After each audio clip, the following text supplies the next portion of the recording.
कमी वयामध्ये हिस्टेरेक्टॉमी सारखी सर्जरी केली जाते तेव्हा पुढे जाऊन अर्ली मेनोपॉज येणे आणि त्याच्या शरीराला काही साईड इफेक्ट भोगावे लागणे यासारख्या गोष्टी यामध्ये होतात. आपल्याकडील आयुर्वेदिक उपचाराने या शस्त्रक्रियेपासून त्यांना पूर्ण मुक्तता मिळाली आहे आणि त्यांचा हे जे हेवी मेन्स्ट्रुएशन तक्रार आहे ही पूर्ण आटोक्यात आलेली आहे. शस्त्रक्रियेमध्ये आपल्याला माहितीच आहे की भूल द्यायच्या वेळेसची कॉम्प्लिकेशन किंवा ऑपरेशन नंतरची पोस्ट ऑपरेटिव्ह जखमेमध्ये संसर्ग होणे, रक्तस्राव होणे अशी अनेक कॉम्प्लिकेशन्स असतात. त्यामुळे सर्जरी ही शेवटी सर्जरी आहे, त्याचे स्वतःचे असे काही गंभीर कॉन्सिक्वेन्सेस असतात.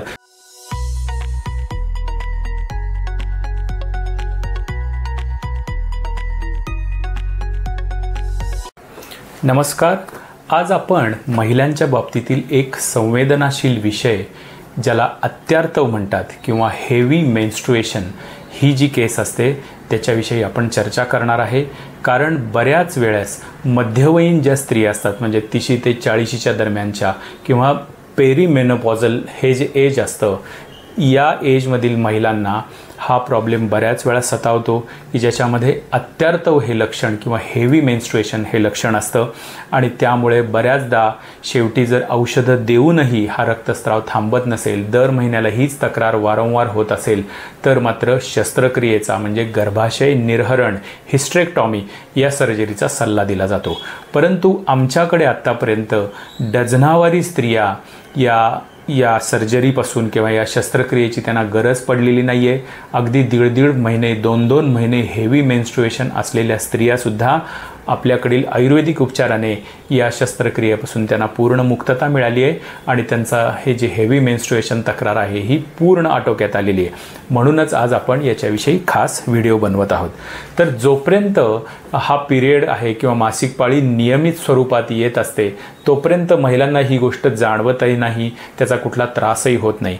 परंतु जेव्हा अशी वेळ येते की पिरियडच्या दरम्यान दर तासांनी 2 तासांनी पॅड्स बदलावे लागतात आणि ही तक्रार 7 दिवसांपेक्षा जास्त वेळा चालत राहते आणि यावेळेस रक्तस्रावाच्या दरम्यान मोठ्या क्लॉटसुद्धा पिरियडच्या बरोबर बाहेर पडत असतात, तर ही जी लक्षणं असतात त्याच्यामुळे प्रचंड प्रमाणामध्ये थकवा हे लक्षण निर्माण होतं, रक्तक्षय निर्माण होतो, हिमोग्लोबिन खूप खालीपर्यंत जातं, चक्कर येणं, डोळ्यापुढे अंधारी येणं, चालताना दम लागणं ही जी सगळी रक्तक्षयाची लक्षणं असतात ही निर्माण होतात आणि त्यामुळं स्त्रीला आपलं नेहमीचं कामकाज करणं, घराची कामं, बाहेर त्याच्या नोकरी संदर्भातली कामं या सगळ्यांवरती गंडांतर येतं आणि शस्त्रक्रियेला सामोरं जायची वेळ येते. सगळ्यांना मी ही गोष्ट आश्वस्त करू इच्छितो की ह्या तक्रारी आपण पूर्ण थांबवू शकतो. तत्पूर्वी आपण नेहमीप्रमाणे याची जी कार्यकारण मीमांसा आहे की कशामुळे ह्या तक्रारी होतात हे आपण समजून घेऊया, म्हणजे आपल्याला चिकित्सेच्या दृष्टीने पुढे जाणं सोयीचं होईल. तर 3 महत्त्वाची कारणं याच्यामध्ये आपल्याला सांगितलेली आहेत. ती पहिली असतात ती म्हणजे हॉर्मोनल. याच्यामध्ये आपण सगळेजण जाणता की इस्ट्रोजेन आणि प्रोजेस्टेरॉन ही 2 महत्त्वाचे हॉर्मोन्स आहेत की जी पिरियड्सवरती परिणाम करत असतात.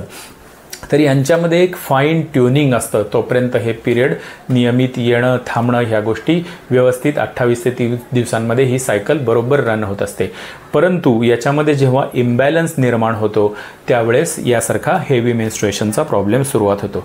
काही कारणं असतात ही म्हणजे गर्भाशयगत, म्हणजे प्रत्यक्ष युटेरसमध्ये कधीकधी काही गाठी तयार होणं ज्याला आपण फायब्रॉइड म्हणतो, पॉलिप्स म्हणतो किंवा ॲडिनोमायोसिस म्हणजे एंडोमेट्रियम जे असतं हे जे सिक्रेटरी जो काही लेअर असतो आतमधला हा गर्भाशयाच्या मसलचा जो लेअर आहे तिथपर्यंत आतमध्ये घुसतो. विशेषतः ह्या मेनोपॉझल एजमध्ये ॲडिनोमायोसिस असं डायग्नोसिस घेऊन बऱ्याच स्त्रिया येत असतात. तर यांच्यामध्ये सुद्धा हा मेनोरेजिया किंवा अत्यार्तव किंवा रक्तप्रदर ज्याला आयुर्वेदामध्ये म्हणतात असा आजार दिसून येतो. आणि त्याचप्रमाणे काही इतर शारीरिक आजार असतात, जसं काही किडनीचे आजार असतील, लिव्हरचे आजार असतील किंवा काही औषधांचे साईड इफेक्ट असतील, यांचा परिणाम म्हणून सुद्धा कधीकधी वजायनल ब्लिडिंग किंवा युटेराइन ब्लिडिंग हे जास्त होताना दिसतं.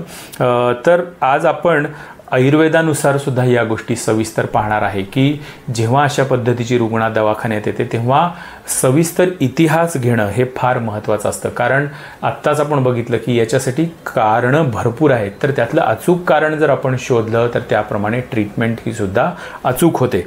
तर महत्त्वाचा आयुर्वेदामध्ये आपल्याला माहिती की पंचमहाभूत सिद्धांत हा अतिशय प्रसिद्ध सिद्धांत आहे की आपल्या शरीराची जडणघडणच मुळी या पंचमहाभूतांपासून झालेली आहे. त्यामुळं जेव्हा या पंचमहाभूतांमधलं संतुलन बिघडतं, एखादं महाभूत जे आहे की जे उष्ण गुणधर्माचं आहे, तीक्ष्ण गुणधर्माचं आहे, असं तेज महाभूत शरीरामध्ये जेव्हा प्रमाणापेक्षा वाढतं, मग ते तुमच्या आहारामुळे, विहारामुळे, वेगवेगळ्या घटनांमुळे वाढत असेल किंवा जुन्या झालेल्या काही आजारांचा परिणाम म्हणून शरीरामध्ये उष्णता ती साचून राहते, विशेषतः हार्पिससारखी काही इन्फेक्शन असतात, काविळीसारखी इन्फेक्शन असतात की ज्याच्यामुळे शरीरामध्ये ही उष्णता साठून राहते, तो इतिहास वैद्य घेतो आणि त्याप्रमाणे चिकित्सा आपल्याला करावी लागते. तर मगाशी सांगितलं तसं वाढलेलं तेज महाभूत किंवा वायू महाभूताची अतिरिक्त गती हे सुद्धा कारण याच्यामध्ये असतं. तर ते आपल्याला जाणून घेणं महत्त्वाचं असतं. तर हे महाभूत वाढतं कशामुळं, तर विशेषतः आपला जो आहार आहे त्याच्यामध्ये तिखट, मसालेदार पदार्थ, जागरण जास्त होणे, एक्सेसिव्ह फिजिकल वर्क, या सगळ्या गोष्टीमध्ये शरीरामध्ये वातदोष आणि पित्तदोष यांची वृद्धी होते. जास्त मानसिक आणि शारीरिक ताणतणाव हे सुद्धा ह्याच्यासाठी कारणीभूत असतात. हे बऱ्याच स्त्रियांना माहिती की जेव्हा खूप एक्सेसिव्ह स्ट्रेस असतो त्याचा परिणाम हा पिरियड्सवरती होताना दिसून येतो.